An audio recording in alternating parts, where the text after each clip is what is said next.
Okay, Thank you. no problem. No problem. What I did here. Just a second because I messed up a little bit.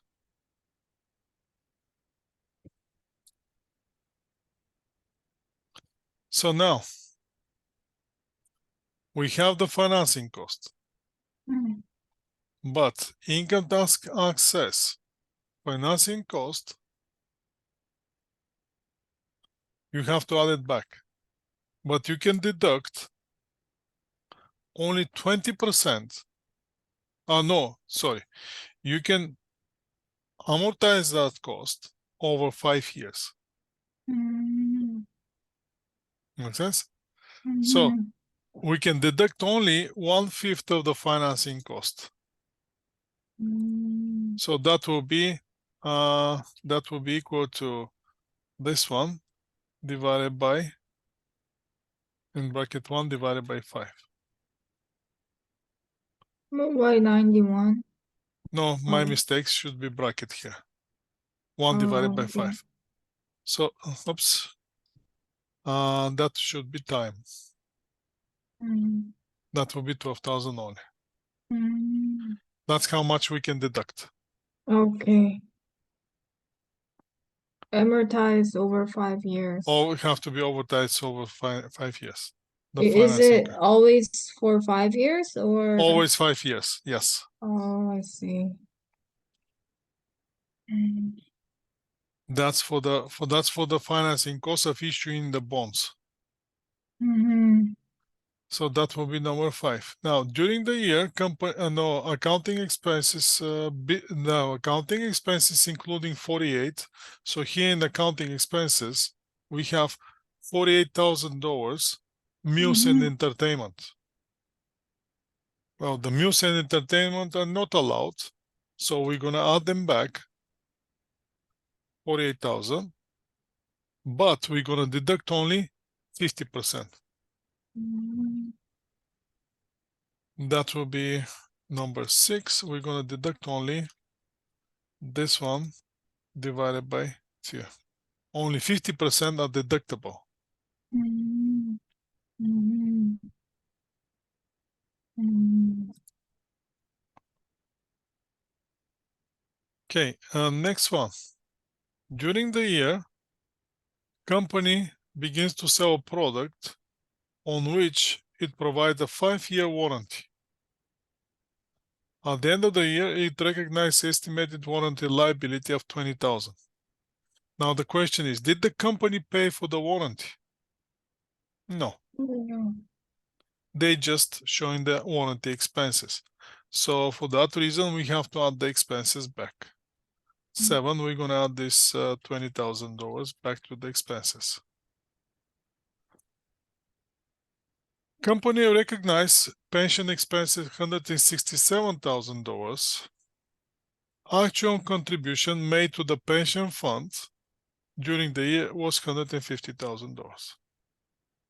No amounts were paid into the plan by the employer within 120 days of the year end of 2023. So the expense is 167.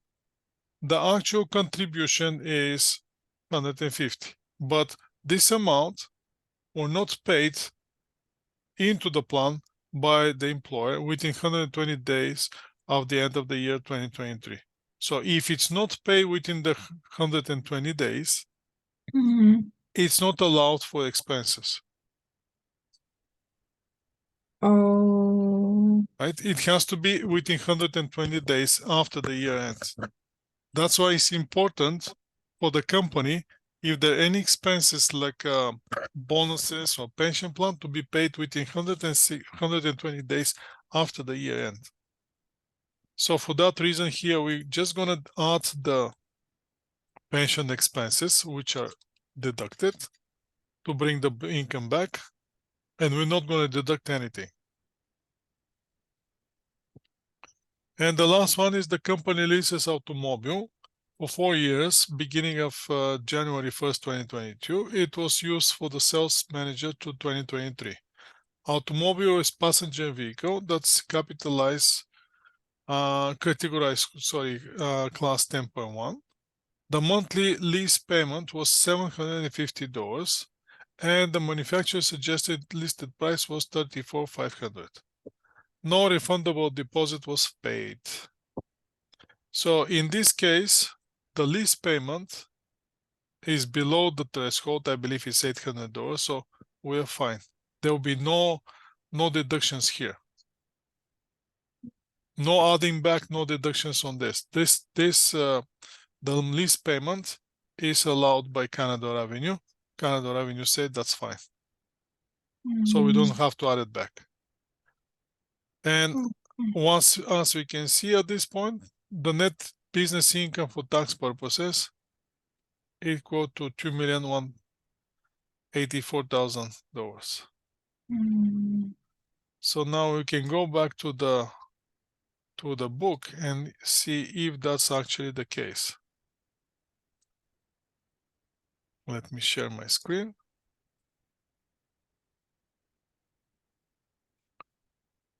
So this is the explanation, one after another. Item 1, accounting amortization is added back. Canada pension, capital cost allowance is deducted. Accounting gain is deducted to offset the accounting additional, and the taxable capital gain is added. Now, despite the fact that the landscaping costs are usually capital expenditure, Income Tax Act specifically permits immediate deduction as long as the amount related to building and structure uses is in carry of the business and not the amount is actually paid during the year. That's for the landscaping.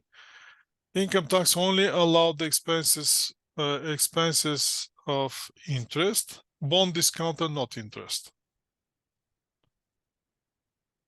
Financing cost. The financing cost must be amortized over 5 years on the straight line method basis. That's per the Income Tax Act, unless they are related solely to the year which they were incurred, in which case the whole amount would be deductible in that year as a result. Since none of the expenses related solely to 2023, as a result, only $12,000 is deductible in the current year. $60,000 is added back and $12,000 is deducted. Only 50% of the business meals and entertainment are allowed for deduction. Estimated warranty costs represented contingent liability, it also disallowed. Pension costs are capital in the nature and therefore prohibited. However, overrides allows expenditure, but only when the actual funded.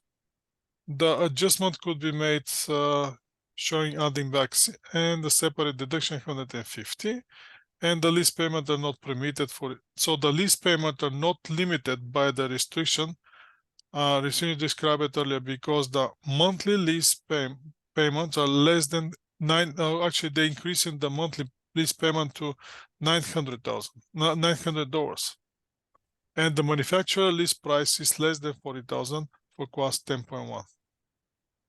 As a result, so you have to make adjustment in your mindset, right? Because every year they increase. Apparently now every year they're going to increase those amounts. Those amounts used to be 25, now it's 40,000 for the 10.1 class. So let's see what they're doing here with the calculation. So where we are deviating here.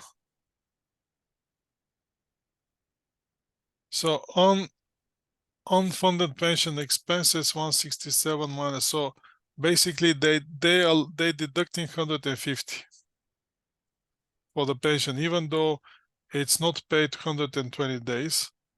So I was not correct on that one. So we have to deduct the pension from our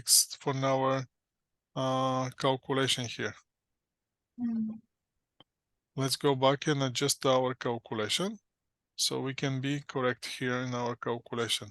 So here we're gonna have a pension contribution, actual contribution. So pension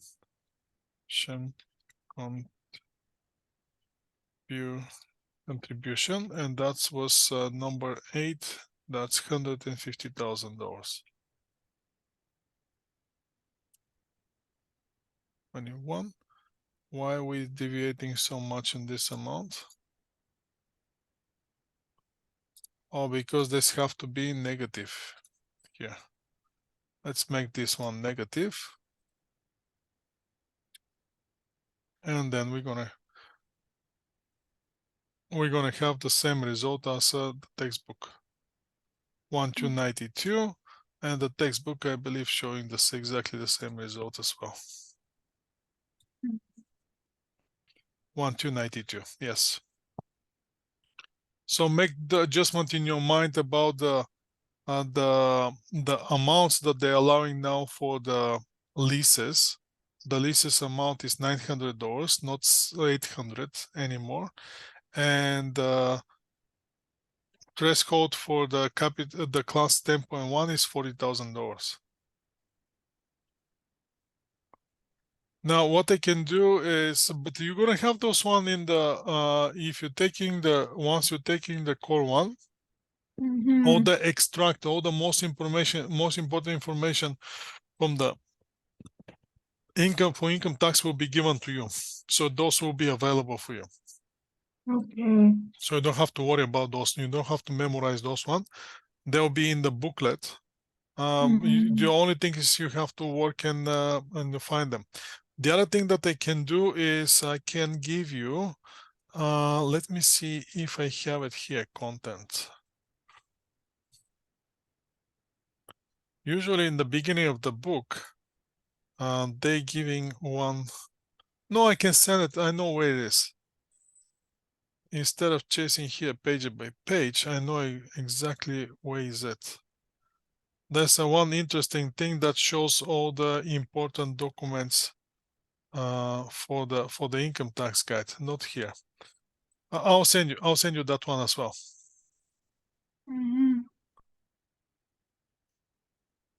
I just have to find it where exactly it is, and I'm gonna send you that one as well.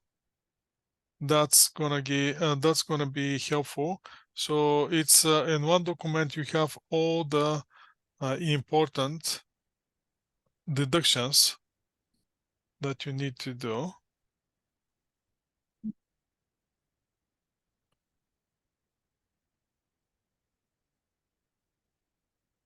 Let me see what's this. They put some new stuff here.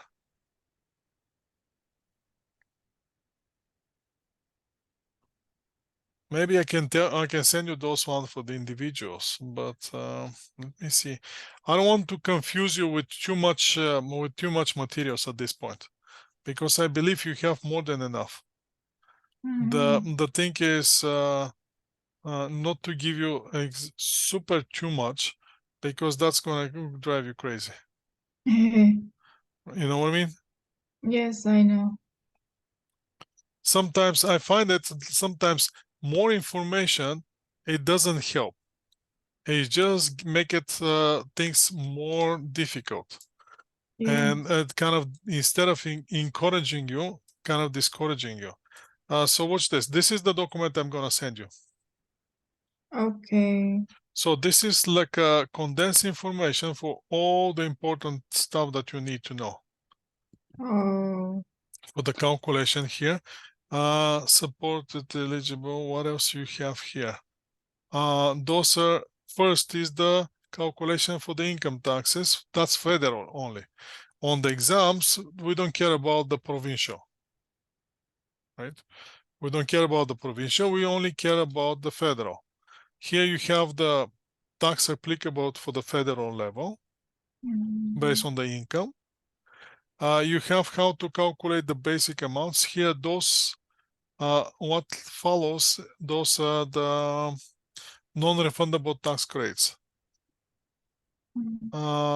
Different for the Canada caregiver, additional caregiver, age, pension, Canada employment credit, adoption, all those charitable donation, medical expenses, how is calculated. Refundable medical expenses, supply mitigation, other information, childcare, RSP deduction, capital gain deductions, provincial. So here you're going to have prescribed interest rates. Those are important prescribed interest rates because you're using those interest rates for calculation of the benefits on the loans that you might give to the to employees. What else? What else? This is the information applicable to the corporation. What's the basic corporate income tax rate? 38%. Federal abatement for the income earned in Canada is 10%. General rate reduction is 13%. You have after abatement and general, then after those 10 and 30%, your income tax on the corporation become 15%.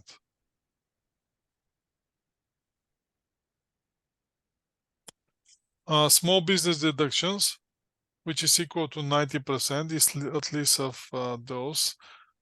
Small business deduction grant is we have some limits here. I'm chasing the. No, they don't give the classes here. So you don't have the classes here. The only thing that you have here is what else? Political. Where is that?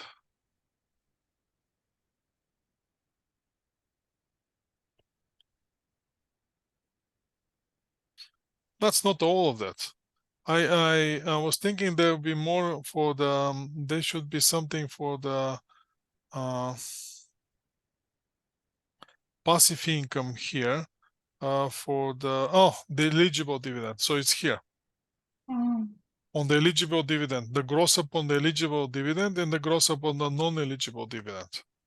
And the federal only deduction as a federal dividend tax credit.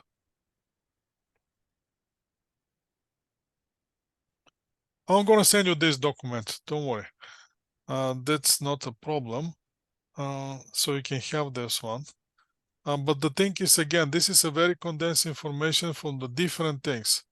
Most of them, those are the most kind of essential parts, which might be asked. So let's go back to the business income and see what else we can get from that business income. Let me see what you see, which screen you're seeing right now. Okay, we are on the book, right? Where were we? On the business income business for loss from employment. We did this business income example. Now the taxation year is important. What is the taxation year rule? The business income is now depends on what you are. If it's corporation, it's going to be based on the fiscal year. And now, if it's individual, it's going to be based on the calendar year.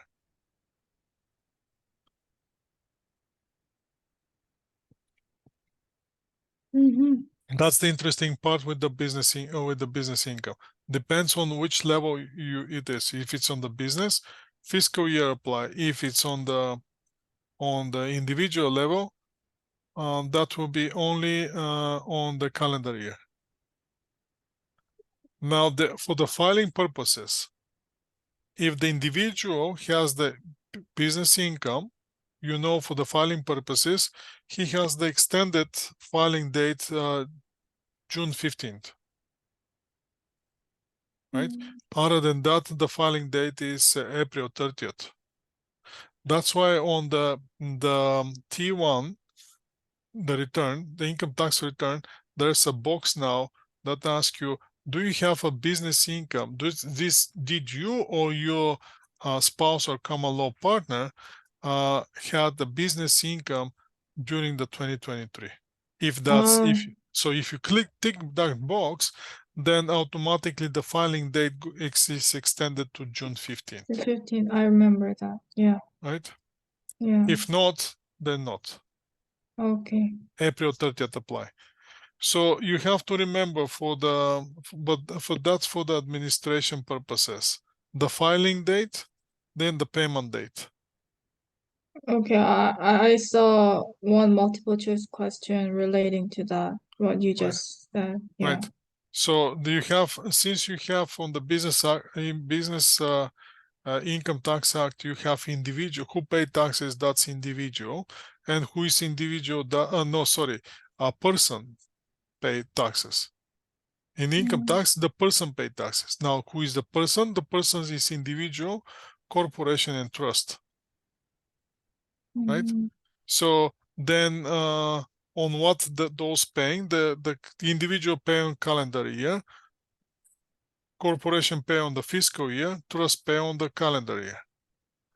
When they have to pay taxes, individual pay by April 30th, Mhm. the corporation pay 2 months after the year end, but if they're Canadian controlled private corporation, they get extension 1 more month. Oh. So they can pay within 3 months after the Mhm. year end, where the trust paying 90 days after the year end. Okay. Now Year. that's for payment. Now for the filing purposes, that's a different story. Filing purposes, again, individual have to file up to April 30th if there's no business income. If their business income, any of the the spouse has or individual have a business income, extension to June 15th. Mm. On the company, you have 6 months after the year end for filing, Mm. where the trust is again 90 days. Mm. Trust. Okay. Trust. Mm. Those are the general rules.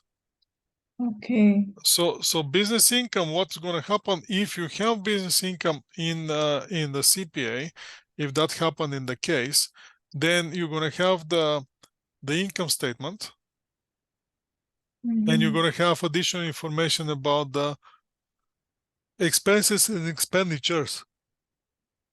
Now, the expense is the amount that is already claimed as expense. Expenditure is the amount that has been paid. Mhm. That's how you should differentiate those two. Mhm. Right? And then you have to figure out, usually on the income, the only thing that you have to deduct from the income is gain. Mhm. Everything else is deductions. And then you're adding back only the amount which is allowed by the Income Tax Act. You have to understand, if there's a penalty, you're deducting it, no adding back. Mhm. If it's a golf club and any other thing, golf courses, you're just deducting it, not adding it back. Music and entertainment. If I were you, I'm gonna add it back everything, and then I'm gonna deduct only 50%, just to keep it separate. Amortization, adding it back, deduct only capital cost allowance, and they might trick you something on the premium or discount on the bonds or financial cost, or this what was that,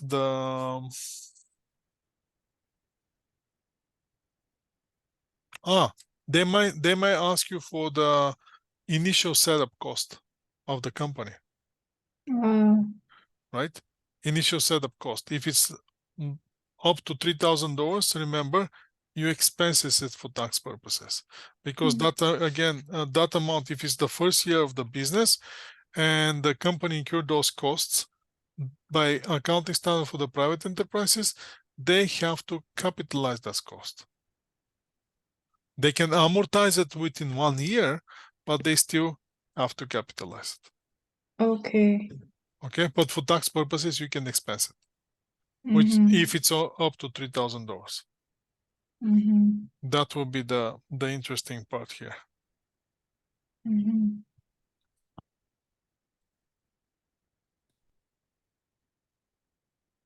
So once we're done with this business income, then we have that property. Then the property comes. And now on the property, since this is more like a passive income, you're gonna have the income from the interest.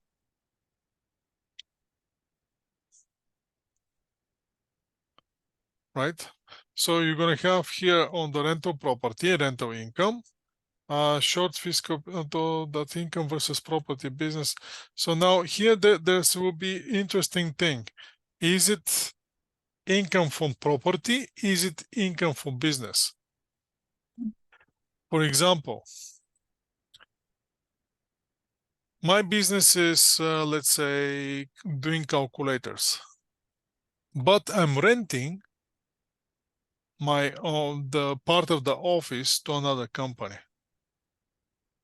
So is the renting that I'm doing with that part of my office, is that a business income or the rental income? Clearly it's a rental income because the purpose of my business is not renting, right? But if I'm a property manager of the building and that is a residential building for renting purposes and I'm renting, then that's not a in that case, that's not going to be rental property income. Okay. It's going to be business income Mm-hmm. because that will be my business, Mm-hmm. right? And in that case, I'm going to have access to more expenses which I can deduct Mm-hmm. rather than purely property income. Interest income is one interesting part because the interest income in the hands of the individual is directly added. That's directly added. There's no questions about it. If you have interest income, that's a passive income.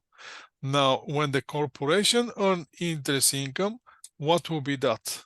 Is it going to be part of the business income, or it's going to be part of the or interest income? They consider it part of the business income.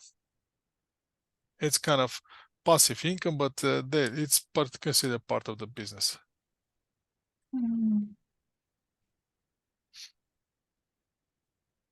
Now we have something interesting here. When you have the corporation with December 31st taxation year and purchase 5,000 debt investment, which is guarantee investment certificate on August 15 of the current year.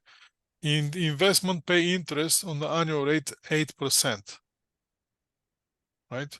So the interesting thing with the Income Tax Act is they want that interest on the accrual basis,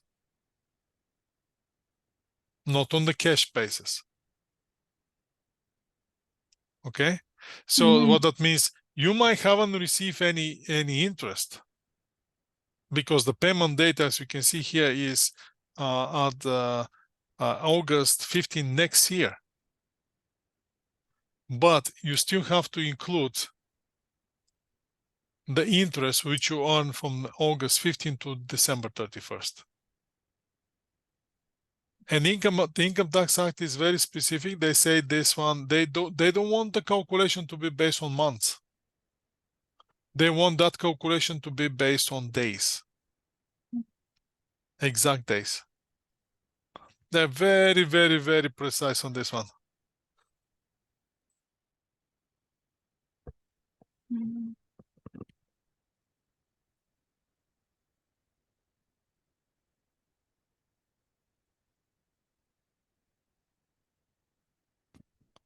Can you hear me?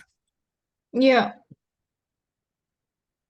So, and here we're going to the rental income. Rental income, we already covered it, if you remember.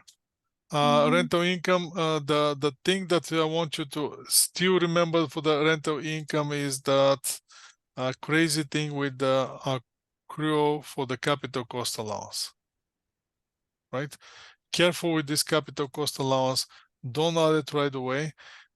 Wait to see, do the calculation for the income, right? Calculate the capital cost allowance, then do the calculation for the income, and only use it to bring the rental income to zero.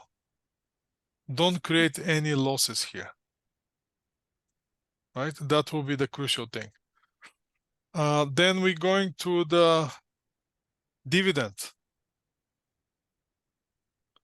The dividend is another passive income. All this chapter income from property, that's a passive income, right? So the dividend is another thing. The cash dividend or taxable. Every time when you receive the cash dividend, you have to gross it up, right, as an inclusion. So basically, if you receive only 5,000, that's not the 5,000 is not your inclusion. The inclusion is the 5,000 times the gross up rate. Let's see, dividend gross up. So every time when the individual receives the dividend from the taxable Canadian corporation, are gross up or increased, well, the amount to reflect the income tax paid by the corporation,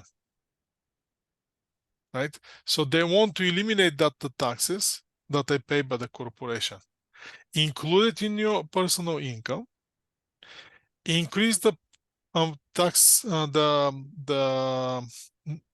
amount for the tax payments, and then they're gonna give you the dividend tax credit at the 15%.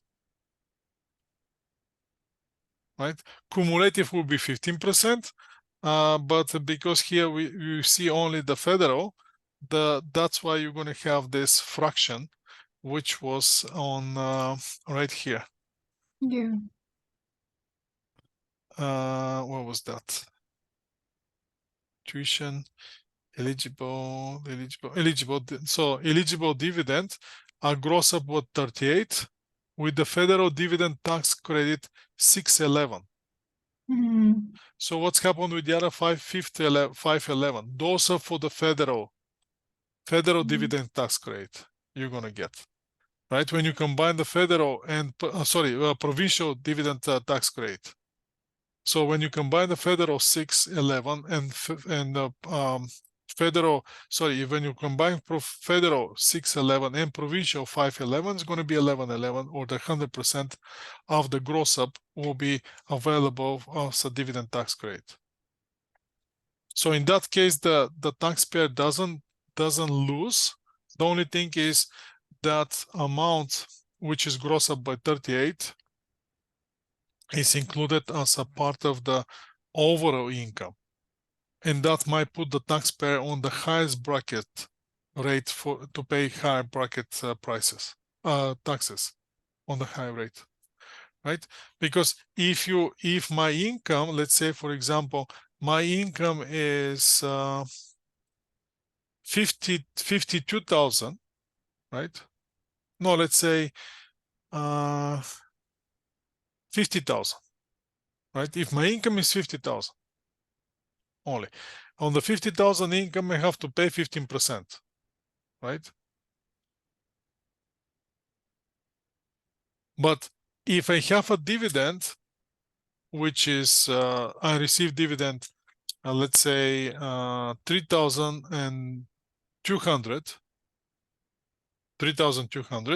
When the 3,200 and my income become 53,200, I'm still paying 15% taxes. But with the gross up now, I'm moving to the next level, which I have to pay 20%. Make sense? Do you understand this? No. Okay. So let's get this one. Let's get this bracket. And let's go to the Excel.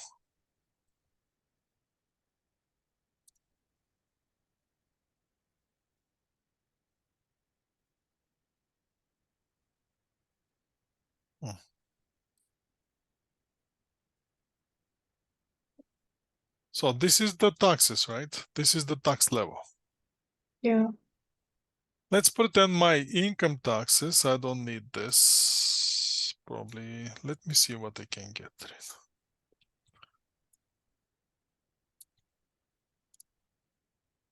Let's say my income, employment income.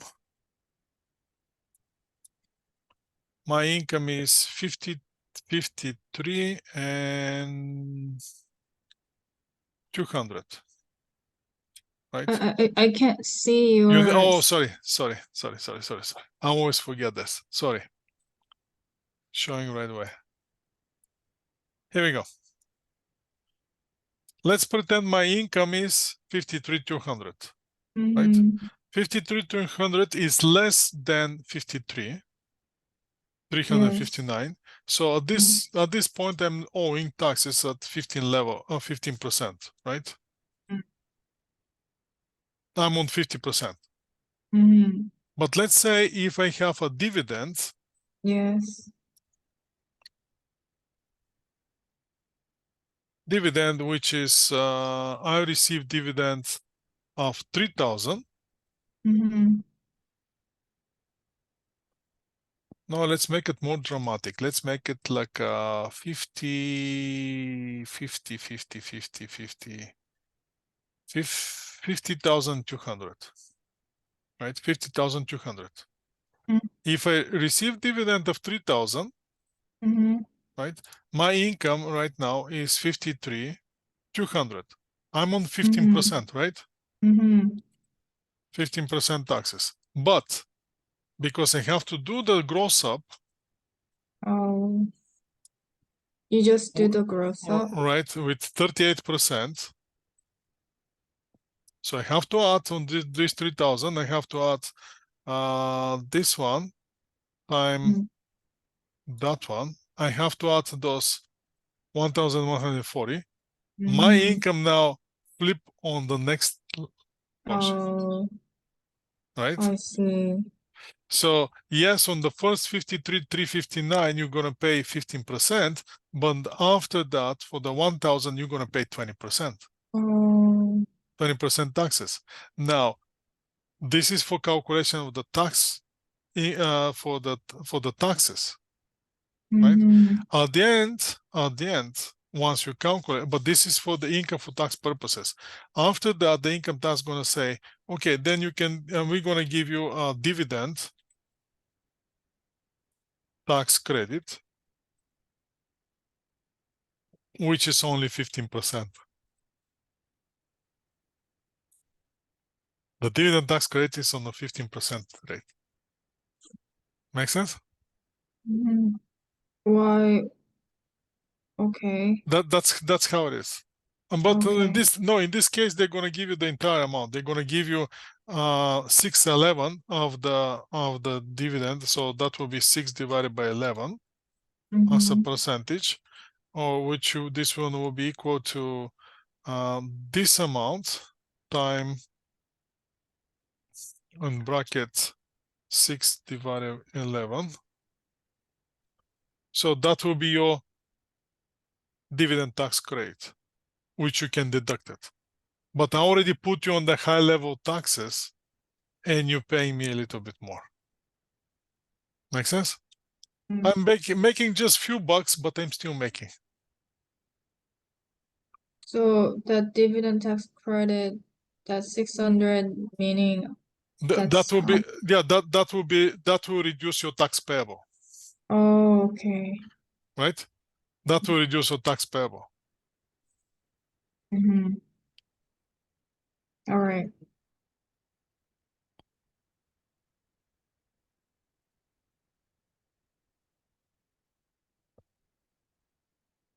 So that's what's happening here with this. It's very interesting. Income tax, you have to understand, the income taxes are very interesting, and they're always going to make everything possible to get more money from the taxpayers. Always. One way or another, taxpayer will be the one who has to pay for everything. Let Okay. me And see. 38% is for eligible dividend.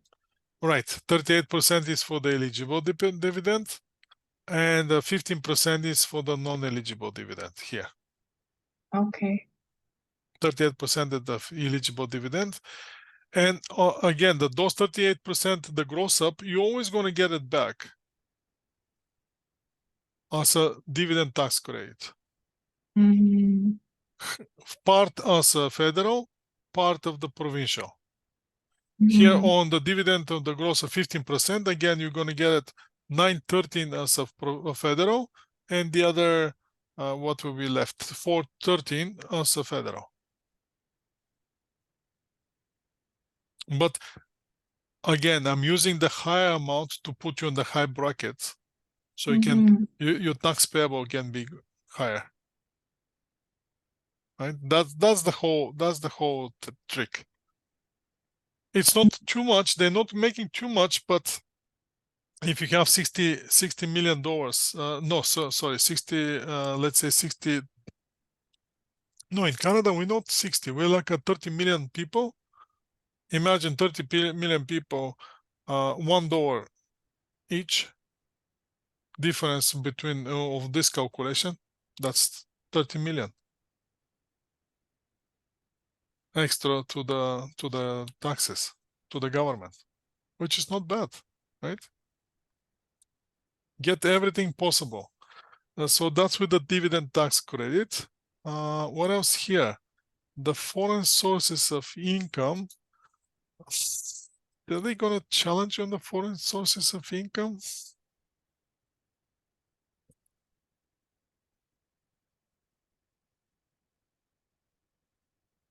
So if you have the foreign sources of income, usually at the source you have to pay taxes. Do you understand this? Do you understand this? The idea of the paying taxes at the source? For example, on the employment income, you're paying taxes at the source. For every paycheck, the employer deducts in taxes. Now the question is that fair? Yeah. That's what we're gonna say. It's fair, but it's not. Because imagine this: on the first paycheck, the employer deducting income from the first paycheck on the January. But this is for the taxes which has to be filed next year, April. Make sense? Now you did the employer deducting income tax at the source. But what if this is my last paycheck for this year? Make sense? Yeah. And I don't earn any other income.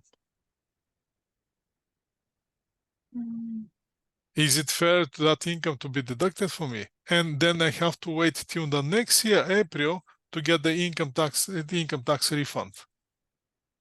Since this is my only income. Do you understand this? We're paying taxes without owing taxes.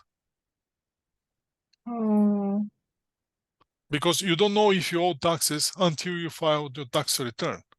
But you have to file your tax return next year by April. So we're hoping that we're going to get the same income over and over every month. And that's why if we add all those income every month, we're going to end up with this big chunk of income at the end of the year, on which big chunk of income we're supposed to owe taxes, which taxes already been deducted from the employer and put it in the Canada revenue. Make sense? So that's why that's the income at the source. And the foreign, when you have the foreign income, you're gonna get the foreign income. You're gonna apply the income. You're gonna gross it up with the income tax rate that you're paying at the source, and you come up with you may have a foreign tax credits or income or the taxes that you paid at the source that will be deducted, and then you're gonna see, do you have to pay taxes on the foreign or you don't? What you need to pay? You might, in this case, they're paying because that's how the example is. So basically, the Canadian individual earn 1,000 foreign income in the country that charges only 10% income taxes. Individual Canadian margin. So on the when he combined this income 1,000 with his other income in Canadian sources, he is on the 45% taxes. So those $1,000, he's going to be taxes on the 45%. Mm. We're going to deduct the taxes that he paid in the other country, and the rest he has to contribute to Canada. Mm. You see how fair Canada is. Yeah. That's why you have to be careful.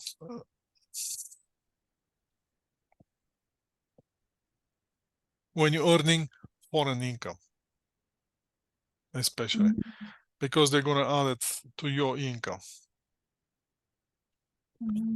just to make more money. So basically, they tax in here on every dollar that you're making on the foreign income, you have to pay 45%, 45 cents. Imagine this. You're making $1 and Canada Revenue gets 45 cents. Wow. That's a lot. That's a lot, right? But this is if you pay 45%. In British Columbia, the highest rate is 53.8. Wow. That means that's insane, right? So for Yeah. every dollar that you're making, they're getting more than a half. Yeah, they are. Wow. Do you wanna work? Do you wanna make that $1? No, No. absolutely not. I prefer to do nothing instead of somebody to make a more than to get more than half that I'm earning. Mm. Mm. So cover up again this business income. I'm gonna send you the Excel spreadsheet. I go quickly over this passive income. There's not much. Don't go crazy here, please. Don't go crazy. Just grasp the most important things on the taxes, Okay. right? And we slowly have to start moving to the financial reporting. You understand that, right? Yes, yeah. Well, financial reporting, I'm okay, just a few concepts maybe. Okay, Yeah, that's like good. deferred tax liability or accounting income. Yeah. Okay, okay, that's positive then. Yeah. That's very good. Mm-hmm. So the taxation is your main concern. Yes, yeah. How are you doing on the insurance? I've gone over assurance with the different tutor Okay, before. Yeah. So that one shouldn't be bad. okay, okay, Yeah. that's good. Mm-hmm. So you see, the things are not that bad that you're thinking. Yeah, and I am practicing case writing. I noticed there's still some I am having difficulty in financial reporting. Like I don't know if like CPAs are gonna test you on like some like revenue, like some depth in revenue recognition. Yes, Yeah. you have to be sure that they're gonna test you on the revenue recognition. Mm. That's the one of the favorite topic which is tested. They testing students. I don't know if they're gonna test us like on non-refundable payment. Like I know the thing about non-refundable, but like putting it in writing, it's kind of difficult. Later I will ask you to send me some case. I want to see your writings. Sure. Yeah. I I mean, want to see how you're expressing your thoughts. yeah, I mean, I'll need to get used to using the handbook. Yes, nausea. Yeah. Nausea. You have to be very comfortable with nausea. Mm-hmm. Because that's what they want. They want to see the standard, the Mm-hmm. number of the standard, extract from the standard, and Mm-hmm. applying the case facts. Mm-hmm. Recommendation for the journal entry and how the journal entry gonna affect the users of the financial statements. So you have Mm-hmm. to identify who are the users of the financial statements Mm-hmm. and what they're looking for. If you have a bank covenants, how the changes on the onto the journal entry is going to affect the income statement or balance sheet and how this is going to affect the covenants, for example. Would bank covenant really appear on the exam? It might, just to make it more dramatic, just to see, just for them to see, can you see the big picture as well? Not only the small picture that shows that you can do the journal entry, but also to see, can you see the big picture after you do the journal entry, how this is going to affect the users of financial statements. Okay. Yeah, so many things to memorize or Yes. work on. But once you get the idea how to write the cases, then it's gonna be kind of repetitive. It's very important for you to make a distinction between the different technical competency and how you write the cases under each of the competency, because each of the competency is very specific, and the format is different. Yes. Right? You cannot cannot have the same approach for the financial reporting and for managerial accounting, for example. In managerial accounting, we're looking for completely different things. When in financial reporting, we expecting to see that the candidate can use the standards. The candidate is able to apply the correct standard, apply the standard correctly, and come up with the big picture and the small picture first to fix the problem, and then to go with the big picture to see what's the impact after the adjustment that needs to be done. When the managerial accounting is purely going to have a calculation, and then you have to comment on the results and do the quantitative qualitative analysis, because you cannot base your decisions only on the cost. Right? Cost is one thing, financial part is one thing, but they're always qualitative analysis. I see. Which can change, but that's for core 2. That's not for core 1 now. Core 1, you should focus on financial reporting, taxation, assurance, and a little bit finance. They're a little bit finance, just a little. Yeah. Okay, what can I do? Just keep up with studying. What can you do right now? Are you staying on the taxation? Yeah, well, I need to cover all the taxation Okay, before. if you need to cover all the taxation, I want you to dig a little bit in the multiple choice questions. Yeah, well, I'll need to practice tax multiple choice question using Densmore and a retired exam multiple choice. Okay, do those question. one. Do Yeah. those one, and if you have trouble with those one, mark the one that you have trouble so we can go over those one and I can explain Okay. what's the problem with those one. Start Okay. applying. Now. I want you to start applying what you learn. Okay. Yeah. Right? All right.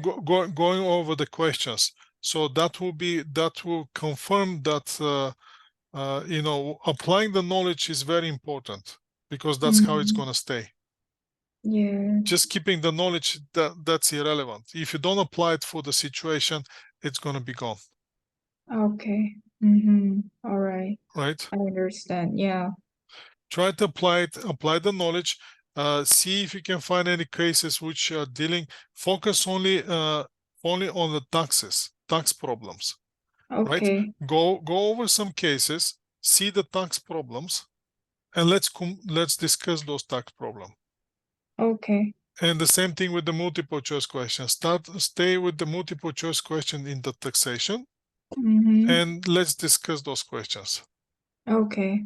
If you want, send me the questions ahead.